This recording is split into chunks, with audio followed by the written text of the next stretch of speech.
د جبهه مقاومت ډلې مشر احمد مسعود افغانستان کې د نظام د جوړښت لپاره د ټولپوښتنې غوښتنه کړې.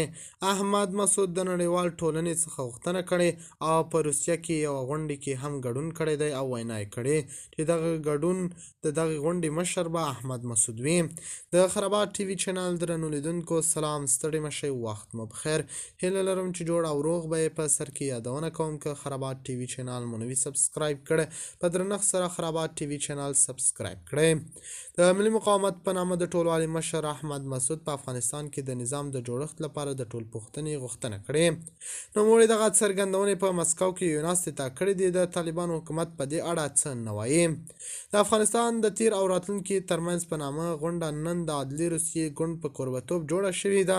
غونډې ته د پخواني حکومت یو شمېر چارواکي، د پارلمان ځینې غړي او د سیمې ځینې هیوادونو نور استازي وربلل شوي دي. د روسیې دغه ګوند په پارلمان کې نږدې 60 سلنه څوکۍ لري. احمد مسعود روسیه د افغانستان دوست هیواد وباله.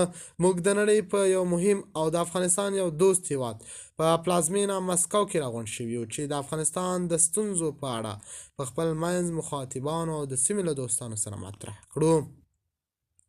ښاغلي مسعود د طالبانو پر حکومت نیوکې وکړې چې د نوموړي په ټکو د ټولنې نیمایي وګړي له لیک لوست ته لیرې ساتلي دي.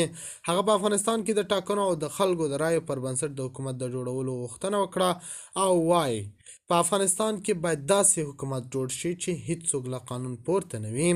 د طالبانو حکومت څو میاشتې وړاندې بي بي سي ته ویلي و چې په افغانستان کې ټاکنو ته اړتیا نشته او پخواني سیاستوال د اوسېدو لپاره افغانستان ته ورستنېدی شي او همدې چارې لپاره یو کمیسیون هم جوړ کړی دی.